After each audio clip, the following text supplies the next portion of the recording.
Donc pour connecter un petit peu plus avec l'esprit du festival, vous avez ici une photo de Robonaute. Donc c'est en fait un robot humanoïde qui a été designé par la NASA et qui a comme but en fait d'être sur l'ISS et de faire des sorties dans l'espace pour faire des opérations de maintenance afin d'éviter de mettre en danger la vie des astronautes, des cosmonautes, pas encore des taïkonautes, mais l'idée ici, c'est d'éviter d'avoir les hommes soumis aux rayons cosmiques en dehors de la station spatiale. Et si vous n'en avez pas entendu parler, c'est parce que c'est des structures qui sont relativement complexes. Et en fait, le robot à l'heure actuelle a été complètement démonté et reparti à Houston parce qu'il y avait un problème en fait dans le design électrique qui fait que le robot en fait était en train de griller à peu près toute son électronique pour un problème de masse. Vous voyez, aussi bête qu'un problème de masse. Mais dans l'espace, ça pose des problèmes, et ce qui fait que le robot n'était pas fonctionnel. Et on espère voir de belles choses avec ce robot-là. Donc, ce que je vous montre en fait est le fruit d'une équipe. Ici, donc une trentaine de personnes qui a été fondée par Jean-Paul Lemont et qui vient d'être élu à l'Académie des sciences et qui est alors supporté par Nicolas Mansart, qui vient d'être directeur de recherche et qui a eu la médaille de bronze du CNRS. La particularité de notre équipe, c'est qu'en fait, nous travaillons sur les mathématiques des mouvements anthropomorphes. Donc on s'intéresse à la fois à l'être humain, avec Philippe Sweer aussi, qui s'intéresse à la neurophysiologie et la biomécanique avec Bruno Wattier. Et il y a une seconde partie où je suis plus impliqué, où on essaye en fait d'appliquer des algorithmes, ces mathématiques-là, à faire bouger des robots humanoïdes. Donc ici, vous avez le robot HRP2, vous verrez dans les vidéos et les images, et notre nouveau robot, le robot Pyrène, qui est maintenant avec nous depuis 1 an et demi. Donc, en robotique humanoïde, il est vraiment difficile de ne pas parler de Boston Dynamics. Et en fait, ce qu'on a, c'est qu'on a un petit problème de schizophrénie. C'est que quand nos collègues voient cette vidéo-là avec Boston Dynamics, donc ici vous avez l'Atlas version 2, je suppose que vous avez peut-être vu au moins une fois ou entendu parler de ce robot-là où tout le monde nous dit « ça y est, c'est fini, arrêtez de faire la robotique humanoïde, Boston Dynamics, c'est tout résolu ». Vous avez peut-être vu aussi la version où il faisait des sauts période-arrière. Il y a une dernière version où on voit beaucoup. Donc vous avez cette vidéo-là. Et en fait, ce qu'il faut savoir, c'est qu'en 2015, la DARPA, donc, qui est la partie recherche de la défense américaine, a organisé un concours qui s'appelait le DARPA Robotics Challenge, où ils ont fourni 8 des robots, la version juste précédente, mais qui faisait des choses quasiment comparables, a été donné aux 8 meilleures équipes au monde en contrôle et en génération de mouvement, et vous avez cette vidéo-là. Et là, on nous dit, mais qu'est-ce que vous faites? Vous êtes capable de faire quoi que ce soit avec vos robots. Donc si vous venez dans notre laboratoire, je vous montre assez fréquemment, notamment pendant le festival de la science, c'est quelque chose qui est entre les deux. Ici, en fait, Boston Dynamics fait des superbes robots qui sont inégalés au niveau mécanique. C'est pour ça que le robot est capable de faire des super Cependant, vous voyez ici, donc là, c'est le MIT. Pas des gens mauvais qui ont malheureusement pas réussi à contrôler correctement le robot parce qu'ils étaient dans des temps extrêmement courts.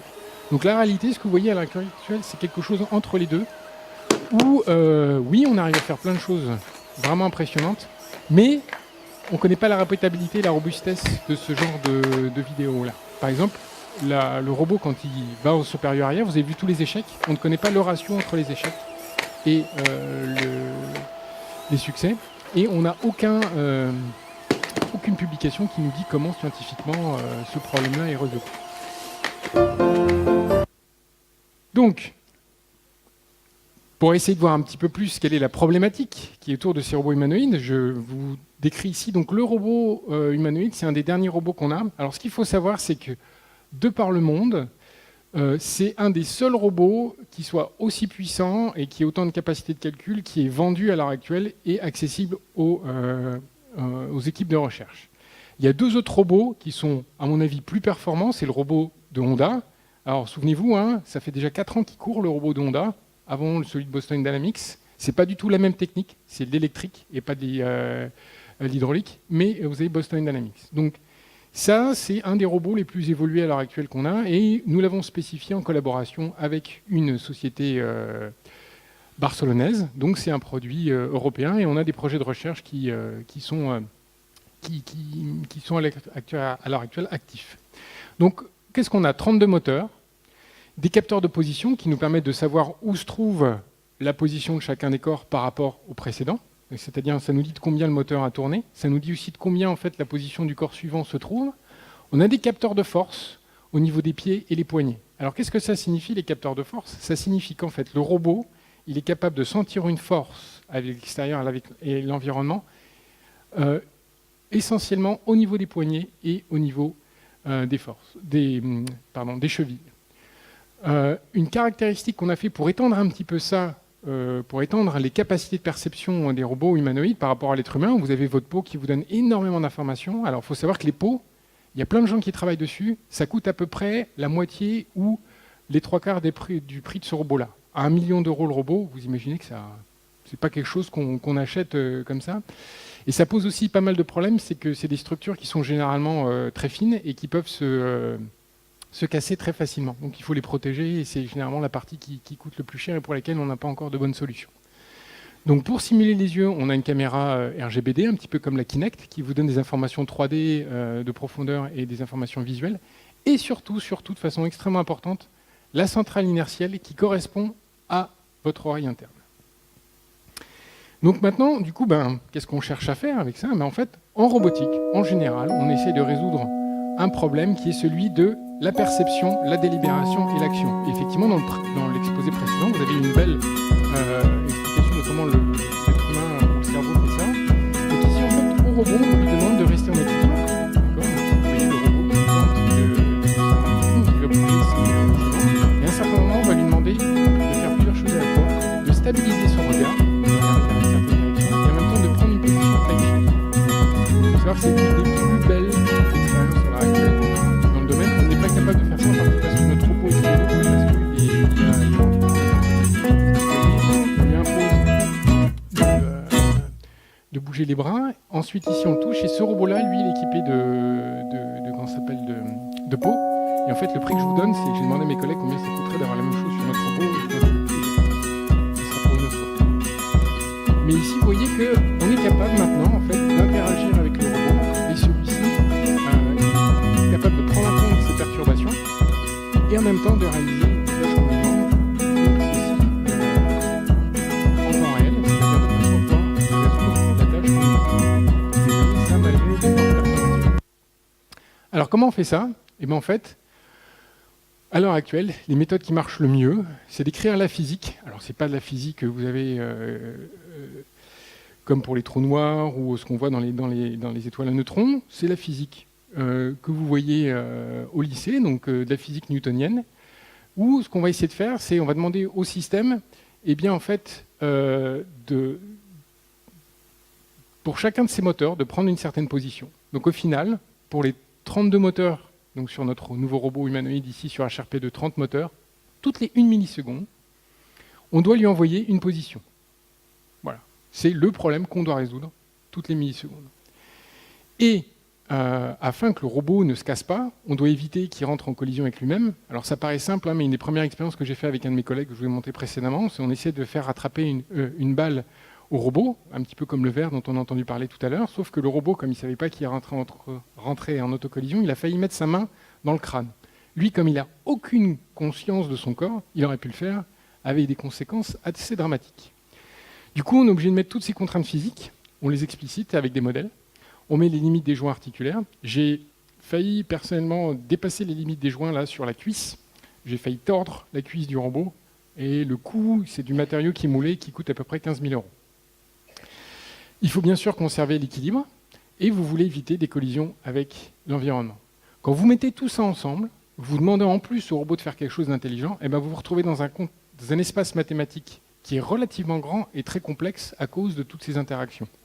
Donc on a vu les termes de non linéaires. Pour vous donner un ordre d'idée, on est obligé de résoudre un problème d'optimisation à 9600 variables en moins d'1 milliseconde. À l'heure actuelle, personne ne sait faire.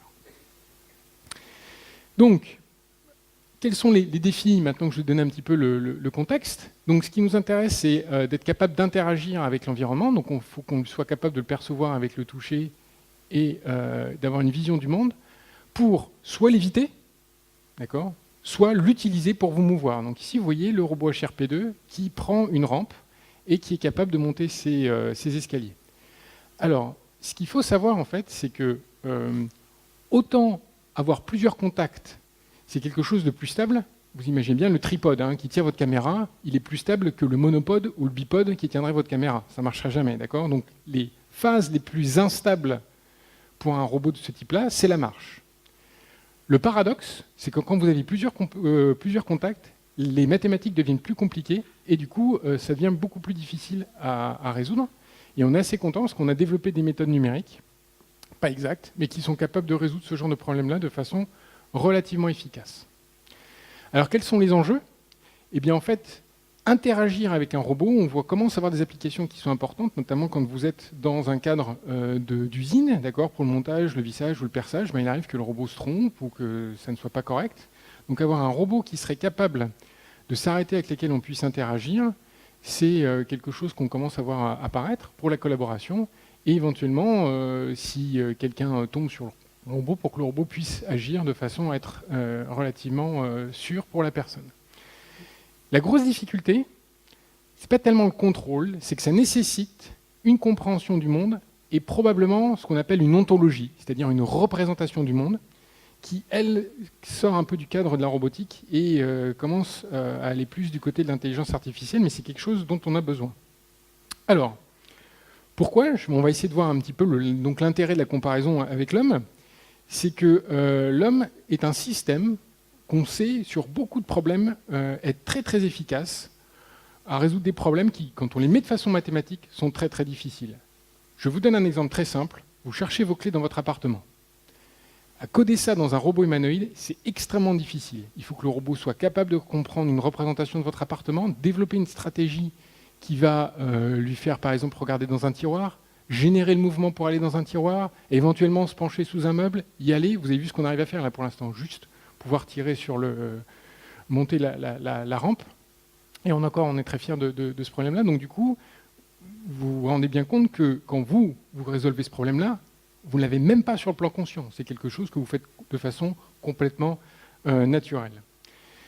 Donc l'intérêt aussi de la comparaison avec l'homme, c'est que on peut le voir d'un point de vue système, qu'on peut mesurer en termes de temps d'action, de génération d'action, de taux de succès, et comme ça, il nous permet d'établir des références. Et sur un certain nombre de problèmes qui sont réputés comme étant très difficiles, l'homme est meilleur. Donc du coup, cette comparaison est intéressante pour avoir des approches novatrices.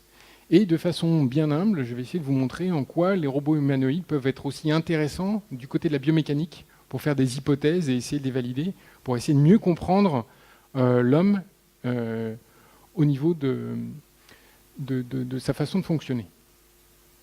Alors, pour vous donner un petit parallèle, voilà, donc ça c'est le type d'environnement que vous voyez avec des robots humanoïdes et qui sont à peu près. Donc l'intérêt d'avoir un robot humanoïde, c'est d'avoir un robot qui va évoluer dans le même environnement qu'un homme. Pourquoi c'est intéressant? Eh bien, pour vous donner un exemple, comme nous sommes à Toulouse, nous travaillons avec Airbus, et Airbus a des problèmes d'industriels, c'est-à-dire que quand ils ont fait la 380, ils ont utilisé des robots extrêmement gros, très rigides, très répétables, mais qui coûtent chacun 2 millions d'euros.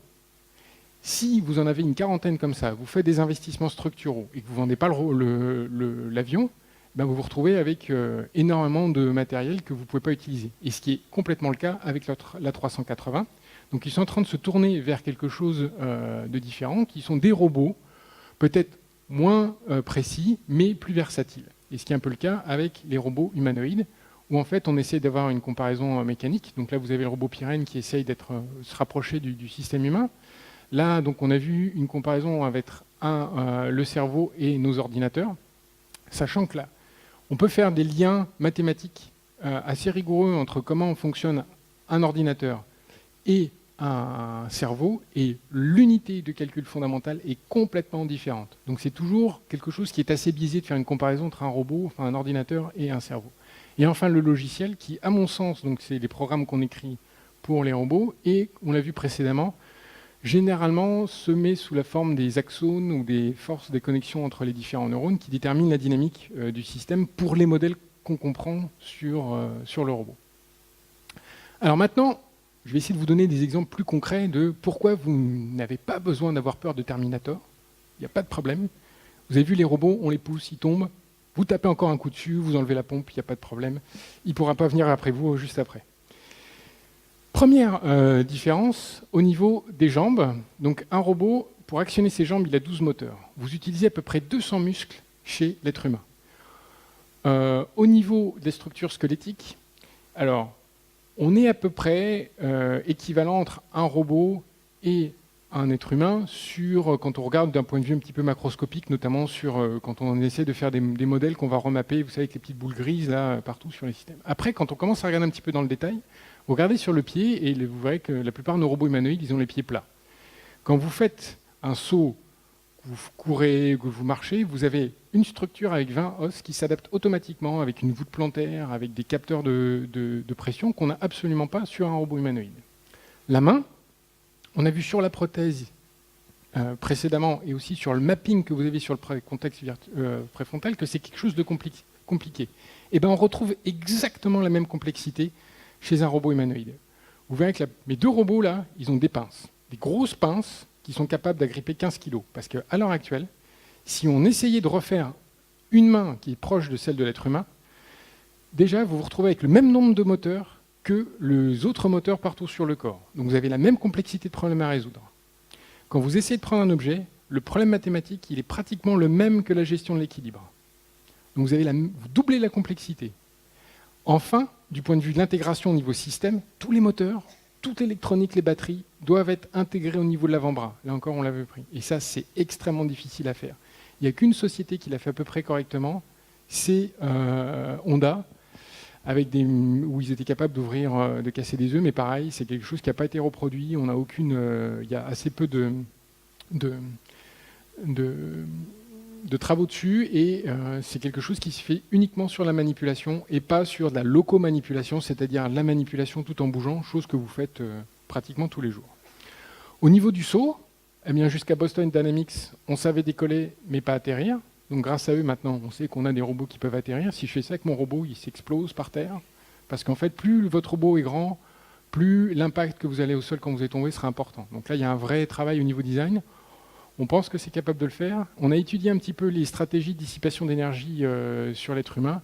Vos muscles, par exemple, dissipent 20% de l'énergie potentielle accumulée lorsque vous sautez d'une hauteur de 1 mètre.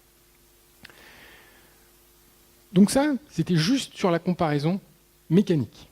Maintenant, on a tous communié ensemble, peut-être pas tous, mais une grande partie de la population française à travers le football. Et le football est vraiment un jeu intéressant parce que on se rend bien compte là que, prenons le cas exemple par exemple de Benjamin Pavard, quand il a fait son coup de pied au tournée, si vous regardez un petit peu les ralentis, vous allez voir qu'il a une position qui est extrêmement instable. C'est un jeu qui est extrêmement dynamique. On a près de 22 personnes qui sont sur le terrain, un ballon qui va très très vite, et quelqu'un qui prend une décision, ce qu'on appelle le snap judgment en psychologie, de façon instantanée, qui lui permet de faire le score. Et ça, si vous regardez un petit peu les temps de propagation des signaux dans le cerveau, notamment de la rétine jusqu'au cortex visuel, qui revient ensuite sur le cortex préfrontal, et là vous avez tout le mécanisme de décision des générations de mouvements, ne s'explique pas. On l'explique avec des mathématiques et certains mécanismes de synchronisation des systèmes complexes, mais c'est quelque chose qu'on n'arrive pas à reproduire à l'heure actuelle chez les robots humanoïdes. Donc, on pense qu'en fait, il faut être capable de prédire le comportement du jeu du système et avoir une sorte de prédigestion, chose que les humains font à travers l'apprentissage, à travers vos phases de progression en tant qu'enfant, quand vous avez appris à faire du football. Et de ce point de vue-là, le deep learning et donc les réseaux de neurones, qui sont en fait des modèles mathématiques de ce qui vous a été présenté précédemment, qui commencent à devenir intéressants à ce niveau-là. Alors, pour vous donner encore un exemple encore plus parlant, on va prendre le cas du Rubik's Cube. Est-ce que vous connaissez le record du monde qui a été battu au mois de mai cette année sur la résolution du Rubik's Cube? 15 secondes, j'entends 5, 3, 4 secondes 22. Alors généralement, donc la technique, en fait, c'est des algorithmes. Le premier Rubik's Cube a été résolu, les gens apprennent les algorithmes, souvent des adolescents. Je pense que j'y arriverai plus. Et ils apprennent en fait les séquences d'algorithmes, et au bout d'un certain moment, ça quitte le système conscient, et en fait, ils ont des sortes de réflexes, je dirais, sensorimoteurs, qui on pense, alors là il faudrait qu'on voit avec nos collègues de la neurophysiologie, mais ce sont des hypothèses et ce n'est pas du tout mon domaine, mais qui créent en fait ce qu'on appelle des sortes de bootstraps pour résoudre les problèmes plus au niveau conscient et donc de façon extrêmement efficace. Donc comment un roboticien résoudrait le problème? Lui, extrêmement facilement, il ferait un robot qui ne ferait que ça. Et du coup, on arrive à avoir des robots. Donc comme le robot Atlas, en fait, ce qu'il faut savoir, c'est que c'est un robot qui est capable de briser une brique. Donc là, vous voyez un robot, regardez bien, 700 microsecondes. Voilà. Donc on a des robots qui, une fois qu'on est sur des algorithmes bien efficaces, bien connus, arrivent à le faire, bien modélisés, vous arrivez à vous résoudre des problèmes de façon extrêmement efficace. Sauf que ce robot ne sait faire que ça. Il est dédié uniquement à ça. Donc on retombe un petit peu sur le problème dont je vous ai parlé avec Airbus, les problèmes des robots qui sont complètement dédiés à une tâche. Donc, afin de résoudre ces problèmes-là, on a développé des techniques qui en fait décrivent, je vous ai parlé tout à l'heure, des modèles cinématiques et dynamiques. Donc ce qu'on a essayé de faire en fait, c'est d'appliquer ces contraintes-là sur des modèles musculo-squelettiques de l'être humain. Donc pour ceux qui sont intéressés, c'est OpenSim, qui est fait par l'université de Stanford. On a utilisé donc des études cadavériques pour avoir les modèles dynamiques du système, parce que c'est un petit peu dur quand vous avez un sujet d'aller mesurer certaines informations dynamiques. On ne peut pas ouvrir la personne, donc du coup on utilise ce genre d'informations-là. On modélise les segments, donc les corps, les muscles, comme des corps rigides, c'est-à-dire des corps qui sont tout durs. Vous voyez bien que c'est une hypothèse qui est relativement fausse. Et on a un modèle de muscle qui a été fait par nos collègues de neurophysiologie. Et on a utilisé ça en fait pour essayer de reconstruire des mouvements faits par un être humain pour lesquels on a mis des certains points. Et on essaye de générer un mouvement qui va minimiser la différence entre la trajectoire de ces boules-là et la trajectoire de ces boules-là attachées à ce modèle-là.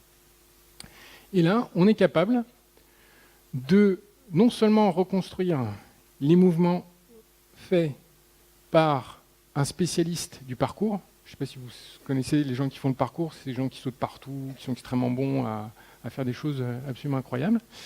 Et on a réussi, avec notre mécanisme de contrôle, qui donc implémente toutes les contraintes dont je vous ai parlé, de simuler le mouvement sur ce système-là. Alors, là encore, ce sont des hypothèses.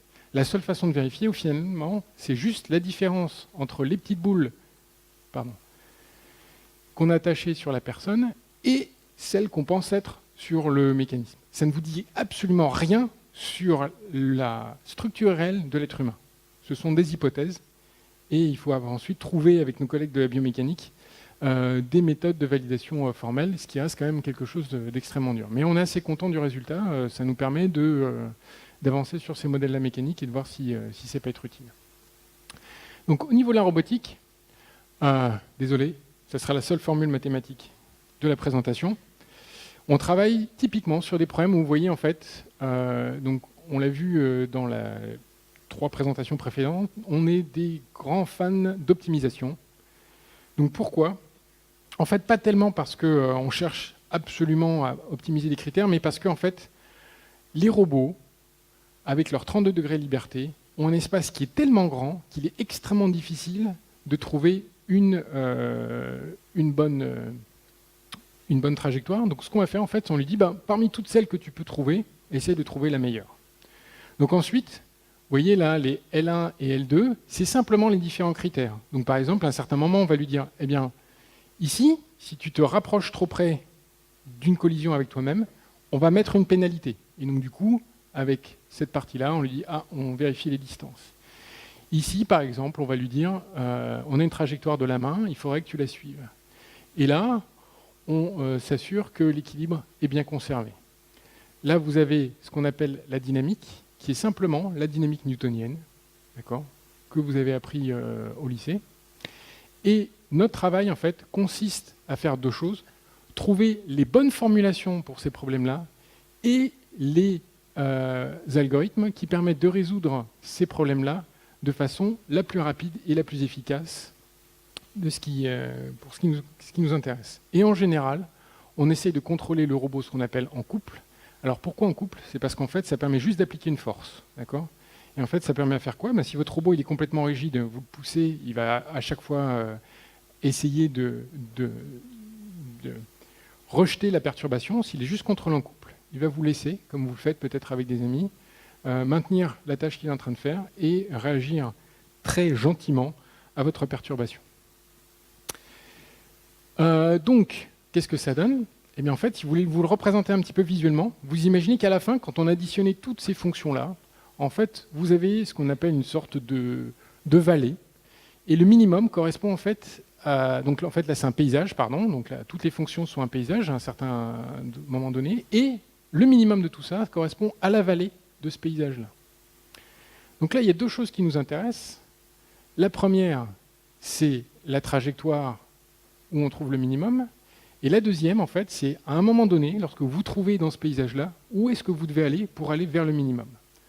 Donc en général, on dit soit on essaie de trouver, d'optimiser une trajectoire pour faire la planification de mouvement, ou de trouver une politique, voilà, qui va nous dire juste, si je me trouve à tel endroit, voilà où je dois aller, et je l'applique de façon récursive. Alors l'intérêt de cette deuxième approche ici, c'est que si jamais vous avez des bruits ou des perceptions, vous êtes toujours capable de corriger et d'aller vers la solution optimale. Et en général, on fait ça par apprentissage, par renforcement. Alors, ici, vous avez un petit exemple de approches. Ici, encore Boston Dynamics, où en fait, on a fait une technique de contrôle un petit peu classique pour les experts. Et en fait, ici, ce qui s'est passé, c'est qu'on a quelqu'un, en utilisant cette technique de contrôle, a utilisé des poids, et ça a été réglé par un expert pour cette application-là.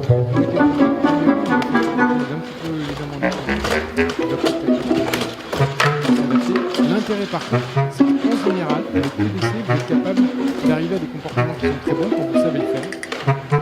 Et donc du coup, quand le robot coûte très cher, c'est plutôt pas mal.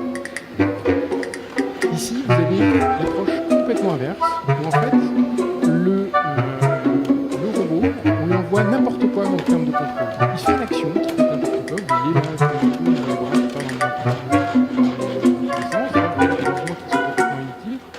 On est encore au stade où on enlève les fameux mouvements parasites dont on parlait. Et en fait, ce qui va se passer, c'est qu'un simulateur particulièrement stable va nous permettre de déterminer si cette action-là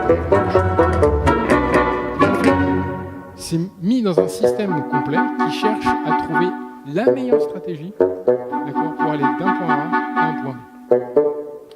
Et ça nécessite des tonnes de données qui sont générées alors, complètement aléatoirement. Donc là, c'est une sorte d'approche hybride où on a toutes les contraintes dont je vous ai parlé et on va les explorer par apprentissage. Vous voyez ici le problème qu'il y a, c'est qu'il faut des tonnes de données. Donc ça marche très bien quand vous avez un simulateur, mais quand vous le mettez sur un robot qui coûte très cher, ça marche un peu moins bien. Donc on essaie de développer des techniques entre les deux.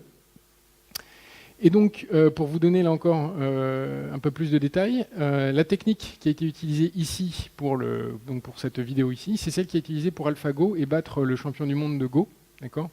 Et ce qui est intéressant, ce qu'on constate à voir, c'est que en fait, certaines stratégies qui sont découvertes par ces mécanismes-là commencent à être utilisées en fait, par les joueurs pour s'entraîner et voir s'il y aurait d'autres stratégies qui n'auraient pas été encore explorées. Ce qui serait intéressant, c'est de reboucler ça par la vision par ordinateur. Et donc là, ce qui est intéressant, c'est qu'il y a peut-être 4-5 ans, juste avant la révolution des réseaux de neurones, c'était des approches qui étaient extrêmement mathématiques. Et ici, vous voyez quelqu'un qui, en temps réel, donc, essaie de couper un arbre, et le système est capable en temps réel de reconstruire la pose de la personne, parce qu'on a toute une base de données de bouts, de bras, d'avant-bras, de cuisses, de mollets, et qu'on est maintenant capable de faire un mapping direct entre la perception rétinienne et l'appartenance ou pas à une des classes du corps humain. Donc maintenant on se dit, très bien, mais là j'aimerais bien pouvoir utiliser ça par exemple pour détecter la hache. Okay, donc qu'est-ce qu'on va faire? Eh bien il faut qu'il y ait quelqu'un qui fasse une base de données d'images, de haches. Et là, un des problèmes qu'il y a, c'est qu'il faut qu'il y ait quelqu'un qui aille collecter les haches et les labels en disant ça c'est une hache, ça c'est pas une hache, ça c'est une hache, ça c'est pas une hache. Donc, vous voyez, c'est un petit peu fastidieux, mais ça commence, en tout cas pour la vision par ordinateur, ça commence à bien marcher. Mais c'est le genre de choses qu'on essaie d'affronter au niveau de la robotique humanoïde. Donc nous, comment on fait à l'heure actuelle? Comme je l'ai dit, c'est un problème qui est relativement compliqué, donc on essaie de casser la complexité en se proposant en travaillant sur des choses qui sont intéressantes du point de vue applicatif et qui nous intéressent ici. Donc là, par exemple, on va déjà se dire, ah tiens, mon robot, pour qu'il puisse évoluer dans l'environnement, il faut qu'il le touche. Mais en même temps, on ne veut pas que son tronc soit en collision avec l'environnement. Donc qu'est-ce qu'on fait? On planifie une trajectoire, comme vous avez pu le voir ici sur cette boîte rouge là. Donc c'est la boîte rouge, on ne veut pas qu'elle soit en collision avec l'environnement. Mais pour pouvoir bouger, il faut être en contact avec l'environnement. Donc les jambes, qui sont la partie verte, doivent être en contact avec l'environnement. Une fois que vous avez trouvé un chemin pour la boîte rouge, vous en déduisez une séquence de contact, donc avec le vrai robot, où là, en fait, on va trouver une série de pauses, où on sait qu'on est dans les contraintes du robot, et où on sait que le robot est à l'équilibre, pour chacune, pour une discrétisation de la trajectoire qu'on a trouvée. Et en fait, à chaque fois, on sait qu'on peut passer d'une pause à une autre. Une fois qu'on a fait ça, on fait quelque chose qui est assez intéressant, parce que ça marche pratiquement pour tous les robots. On va juste se concentrer sur le centre de masse. Et en fait, si on trouve une trajectoire pour le centre de masse qui est valide avec toute la séquence de contact, on a résolu une condition nécessaire, pas suffisante, mais nécessaire pour pouvoir faire bouger notre robot. Si vous ne trouvez pas cette trajectoire-là, ça ne sert à rien d'aller plus loin. Ça veut dire juste que votre robot ne peut pas le faire.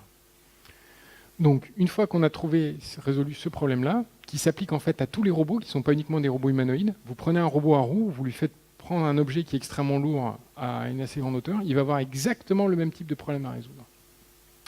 Donc une fois que ça s'est fait, qu'on a résolu toute cette séquence-là, on utilise donc le contrôle en force que vous avez vu ici pour générer le mouvement complet du robot.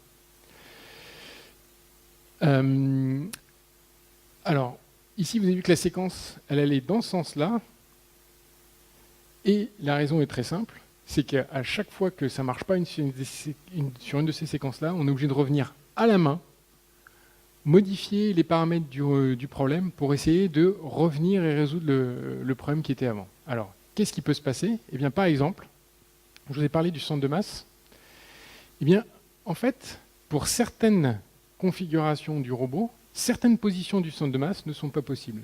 Donc, ce qu'on a essayé de faire, c'est au lieu d'attendre que ici, le robot tape sur une de ces contraintes, on s'est dit, ah, tiens, si on essayait de construire une carte de probabilité du centre de masse pour la configuration du robot. Et en fait, cette contrainte-là, qui est sur un espace à 3 dimensions, le centre de masse, est beaucoup plus simple à résoudre que sur les 32 moteurs du robot. Et donc du coup, un problème qui se trouvait sur un très grand espace, on l'a reprojeté sur un espace à plus faible dimension en utilisant des techniques probabilistes, en faisant des explorations stochastiques. Et ça ressemble beaucoup à de l'apprentissage. Donc du coup, on s'est dit, bah tiens, est-ce qu'à partir de tâches définies par l'utilisateur, on utilise nos techniques de contrôle optimal pour générer des tonnes de données, un petit peu comme ce qui a été fait avec le robot qui bouge dans tous les sens. Et en fait, ce qu'on va essayer d'apprendre, c'est qu'on va essayer d'apprendre la probabilité, pour notre système de contrôle optimal, d'avoir une solution pour une séquence donnée. Et en fait, ce n'est pas trivial, parce que les robots sont tellement, comme je vous l'ai dit, capables en termes d'expressivité, qu'il est extrêmement difficile de trouver un bon démarrage sur nos algorithmes. Et donc en fait, l'idée, c'est de dire, notre réseau de neurones, en général, c'est des très bons approximateurs. On a pu le voir, de temps en temps, ils se trompent, mais ce n'est pas grave. Ce qu'il faut, c'est qu'on soit près de la solution, et on sait qu'on a nos solutions, nos algorithmes, qui vont nous permettre de corriger ce problème-là. Donc on a fait un programme européen, un projet européen qui a été accepté, avec lequel on a Airbus. Donc ici, vous avez le robot Pyrène qui vient essayer de visser des vis en temps réel. On l'a vu tout à l'heure, on a parlé des prothèses. Il y a aussi des exosquelettes. Donc on a la société Wondercraft qui fait des exosquelettes, qui travaille avec nous pour essayer d'appliquer les mêmes types de méthodes. essayer de deviner quand une personne va tomber pour appliquer le bon contrôle pour essayer de le rattraper. Et enfin, une société anglaise qui est spécialisée dans les inspections de tunnels et d'environnements difficiles. Donc là, ici, vous avez un petit peu plus de détails. Donc qu'est-ce qu'on fait? Ici, vous avez une représentation de l'espace d'un double pendule. Donc un double pendule, c'est quoi? C'est deux bâtons, l'un sur l'autre, que vous essayez de mettre en équilibre et qui sont reliés au-dessus donc par un moteur. Vous avez un deuxième moteur sur le deuxième joint et vous essayez par exemple de le relever. Donc là, vous avez l'espace à deux dimensions, d'accord, que vous essayez d'explorer. Et qu'est-ce qu'on fait? Eh bien, quand on connecte deux états du moteur, on génère notre problème optimal qui va nous donner cette trajectoire-là. On la coupe en petits morceaux, on la donne à notre réseau de neurones, et lui, ce qu'on essaie de lui demander de faire, c'est de dire « Ah, regarde là, ici c'est la dynamique de mon système. » Alors vous voyez, c'est relativement simple comparé à d'autres choses que vous verrez dans le festival, mais ici c'est relativement instable. En fait, on a deux points fixes, donc du système du pendule, et le réseau de neurones, lui, va être capable, sur les deux systèmes-là, de trouver la trajectoire optimale, la politique optimale, plus des informations supplémentaires qui, remises ensemble, nous permettent de faire ce que je vous avais dit, c'est-à-dire de résoudre des problèmes relativement difficiles de façon efficace. Donc on l'a appliqué à des drones et donc à ces fameux pendules inversés. Donc là, sur le pendule temps réel, donc vous avez un nombre d'états 4, deux contrôles, d'accord. Et en fait, on va lui demander, en temps réel, de se mettre debout. Et ce qui va se passer, c'est qu'on utilise les réseaux de neurones pour lui dire la solution, elle est probablement là. On la donne à notre contrôle optimal, qui lui s'assure que toutes les contraintes de base, c'est-à-dire que le robot, il ne va pas se casser, qu'il ne va pas brûler ses moteurs, sont vérifiées. Et il génère une nouvelle politique. Donc là, pareil, vous avez vu, là, c'est un drone à deux hélices qu'on vient perturber avec une balle qui n'était pas du tout prévue. Dans la carte, en fait, il est déplacé d'un coup à cause de la perturbation, et hop, il arrive à se reconnecter. Donc on a fait ça avec des quadrimoteurs, donc qui sont de plus en plus compliqués et qui ont des dynamiques qui sont relativement non linéaires, smooth mais non linéaires. Là encore, on l'a soumis, on a envoyé une balle dessus, le système est capable de se réadapter de façon automatique. Et pour vous donner un ordre d'idée, on est 50 fois plus rapide qu'avec les approches habituelles. Et en plus, on a augmenté le nombre de solutions, parce qu'en fait, la plupart du temps, l'approche habituelle ne trouvait pas de solution. Donc là, on est capable de passer par des points spécifiques. Alors, pour la raison pour laquelle vous voyez des drones et pas un robot humanoïde, là encore, le centre de masse, je vous ai dit que c'était la condition nécessaire. Si on n'est pas capable de résoudre des problèmes comme ça, on n'arrivera pas à résoudre des problèmes pour les robots humanoïdes. Donc maintenant qu'on a vérifié que ça marchait sur les drones, on passe à des robots plus complexes qui sont les robots humanoïdes, où on va essayer d'introduire plus de contraintes et plus de difficultés. Donc là, vous voyez, on a été sur un système à 5 axes, puisque le robot est capable de manipuler une balle. Donc, pour conclure, et on sera à 40 minutes, la robotique humanoïde a fait des progrès, mais j'espère vous avoir montré qu'il y a quand même encore des grandes différences entre la structure d'un être humain et celle d'un robot. Et à l'heure actuelle, vous résolvez tous les jours des problèmes qu'on n'arrive pas encore à résoudre avec des robots. Je vous remercie.